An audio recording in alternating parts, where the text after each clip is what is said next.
I'd just finished my shift and was walking out of the coffee shop to head home when I suddenly heard a voice say, "Hi, are you Catherine Mill?" Ugh, what else? I'm exhausted already. I reluctantly turned around to a view that almost made me leap out of my skin. Standing in front of me was a girl with a face exactly like mine. Who are you?" I stammered. I felt like I was seeing things. She smiled at me and said, "I'm Tracy. Is this wallet yours?" "Oh, wow, you found it!" "I dropped it at the Seattle Mariners baseball game. I never thought I'd see it again." "That's right. We met there." Then Tracy took out a cap and put it on. Hang on, that hat seemed so familiar. And so did that smile. Are you the one I accidentally bumped into at the stadium? That must have been when I dropped my wallet. I was in such a hurry to get to my seat that I'd gone crashing into Tracy. At the time, she was wearing that cap, so all I saw was her smile. But now seeing her standing here, it was like looking in the mirror. I kept staring at her as she said, "Yep, that was me. In fact, I came to find you not just to return your wallet, but because I need a favor. Can we chat for a sec?" Sure. Let's go back inside the cafe." What favor could she possibly want? Well, I was about to find out. "Catherine, I'm just going to say it outright. We have something in common, don't we?" I hesitated to speak up, but I knew exactly what she was talking about. She then continued, "I mean, look at us. You're basically my doppelganger, which brings me to this favor to ask for. Kathy, I was hoping you'd impersonate me. I'll pay you, of course. I'll pay you a lot." Before I could even reply, Tracy handed me an envelope and showed me a photo of some very posh-looking people. "This is my family," she said. Wait, what? Turns out they were royals, or something close to. Her grandfather had been an earl in the UK, and then they'd moved over here to Washington. They're what you'd call an aristocratic family. So, yep, mega wealthy. Must be nice, I thought. However, it was suffocating Tracy, and that all of the duties that came with being from a family of nobility drove her crazy. Plus, one other little problem. She was in love with a guy that her family definitely wouldn't approve of, because he came from a normal family. Her parents had arranged for her to marry the son of one of the country's richest CEOs. And so that's what led us to now. She wanted to hire me to pretend to be her, so that she could be with her lover boy without troubles. I was stunned. "What if someone finds out?" I muttered, and shoved the envelope back into her hands, saying that it was too much money. But Tracy just laughed. "Oh, this is just the initial payment. You'll receive so much more. Please, I'm begging you. Think about it." Then she looked at me with proper sadness in her eyes. I really did feel sorry for her, but I needed some time, and it would be better to get my mom's opinion on this first. Ever since I'd been a little girl, I'd always talked things through with her. She was the only family I had, and the only one I could trust and rely on. Mom would know what to do. When I got home, I found my mom waiting for me at the table. We ate dinner together in silence, as I could barely focus. She knew something was up right away. "Honey, what happened at work?" I hesitated, then handed her the photo of Tracy's family. My mom, as you can guess, was shocked to see how much Tracy looked like me, and so I told her what had gone down earlier. I explained that she offered me a ton of money to impersonate her, but that it felt risky. I'd assumed my mom would be dead set against it, but what she said surprised me. That poor girl. Indeed, how people always say it's not as fun as it looks being too wealthy. But hey, a bit of extra money in your pocket couldn't hurt. I mean, you could use it to pay for your vocal training. And at the same time, you'd help Tracy, so that she can be with her true love. Yeah, becoming a singer had been a lifelong dream of mine, but because of money struggles, I'd had to put that aside. Mom's right. This was my chance. I had to take it. So I called Tracy to seal the deal. She was over the moon about it, and we arranged to meet the next day to start preparing. I thought I'd just have to learn all of her favorite things and maybe borrow some of her clothes so that I didn't get caught out. But no, there was a whole lot more to it than that. For starters, I had to take etiquette classes. Can you even believe? That first day, I had lessons on how to walk properly. They legitimately did put books on my head to improve my posture. And then came the elocution lessons to teach me how to speak more clearly. Seriously, was this Princess Diaries or what? But the best part, though, was her wardrobe. Wow, her outfits were to die for. Now that's what gave me the urge to dive into the royal life now. Everything was going well until we sat down to go through all of her likes and dislikes.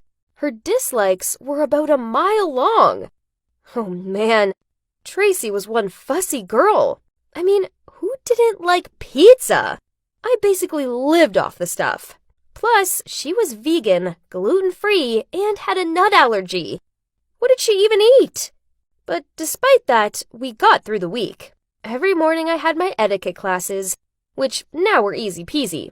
I could totally pull it off as a high society girl. And then in the afternoons, I hung with Tracy and learned everything I could about her.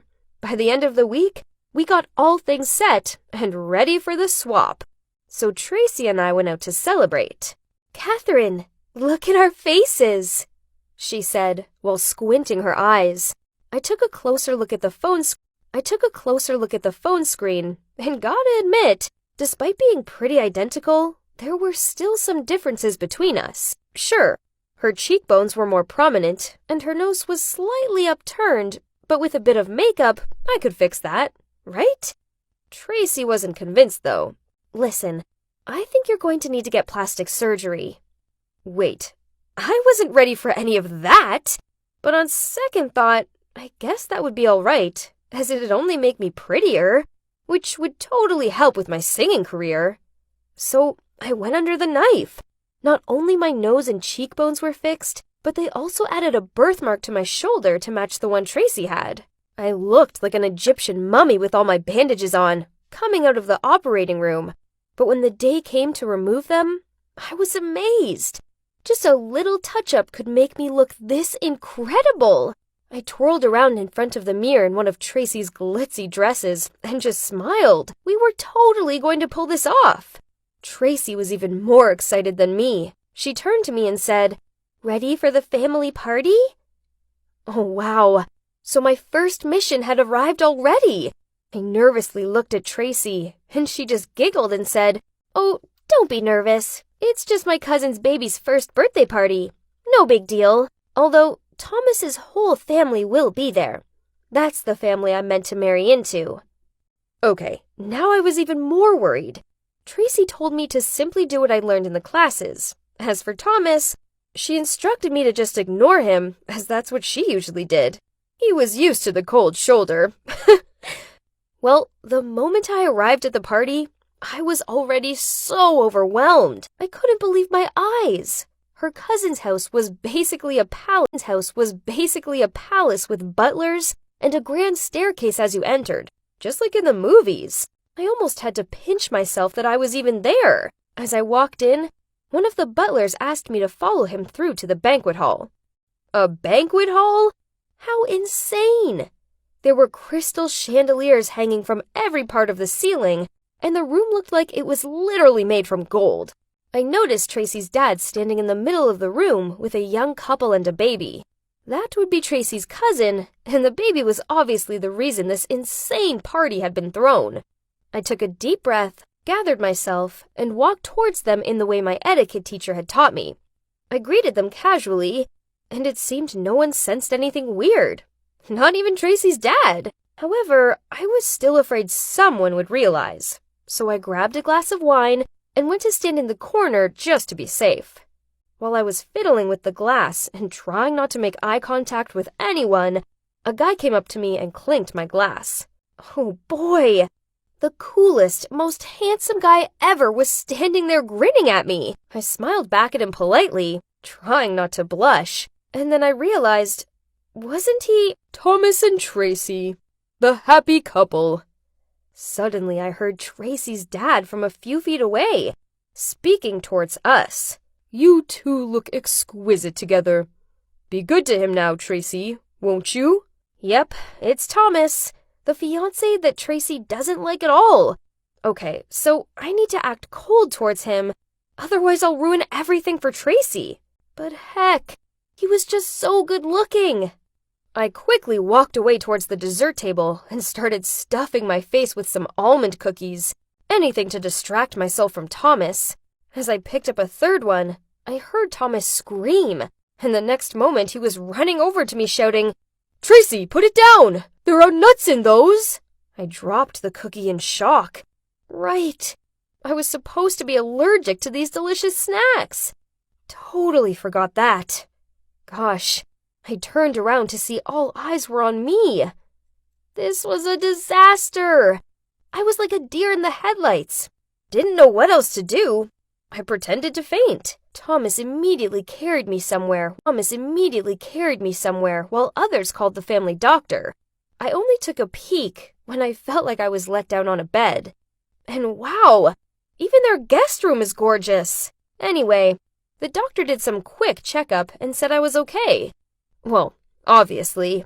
Then Thomas rushed over, holding my hand and kept saying, "Thank God you're okay, baby." Really?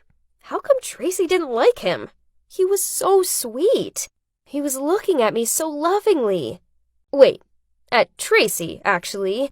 Oh boy, this was getting weird. Guess I have started off this mission on the wrong foot. But having that first incident actually helped me become more careful, so I've been getting better and better at playing Tracy.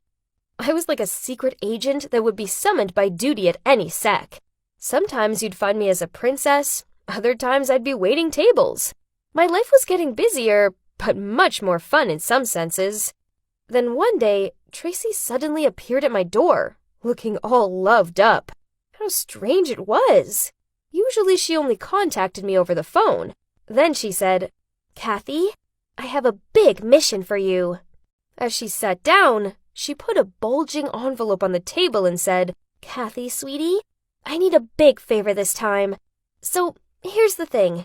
Me and Arnold are going to Asia for a month, and, I was wondering if you could maybe move into my house and cover for me?" I was shocked. A month? That's quite a long time. I mean, surely I'll get caught.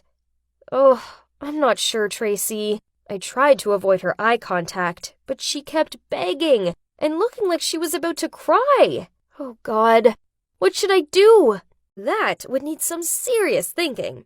How was I supposed to keep this up 24/7? I could already see myself getting so busted. Sensing my hesitation, Tracy pleaded again. "Please, I'll give you whatever you want. This would mean so much for me and Arnold. You can do it, Kathy. We believe in you." She looked at me with those big puppy eyes.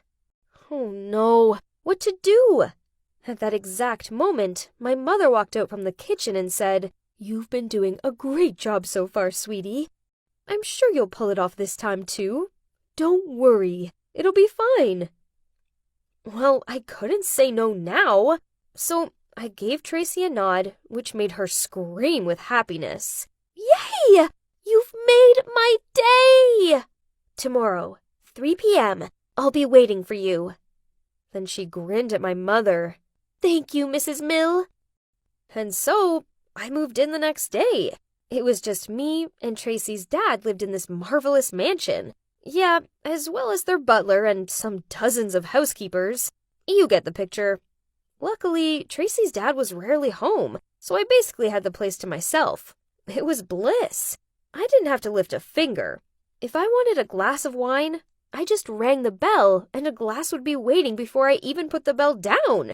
One day, I felt like Mexican food, and they actually flew one of the top Mexican chefs in just to make me a burrito.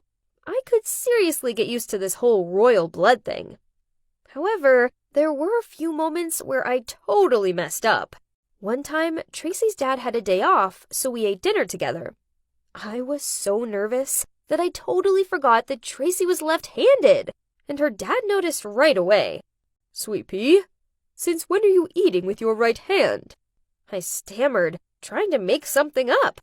I've recently seen some research saying I should start using my right hand to train the left side of my brain too.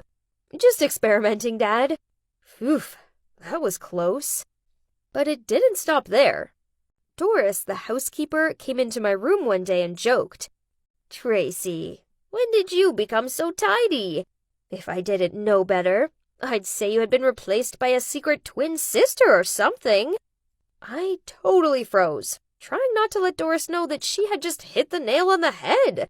I laughed it off. "Oh, Doris, don't be so silly. It's me. Check my birthmark." I was kind of bored and just thought I could clean it up a little bit. But it's even more boring. Ugh. "It's all yours now." I passed her my unfolded blanket and swiftly left the room. Each close call like that reminded me to be more careful.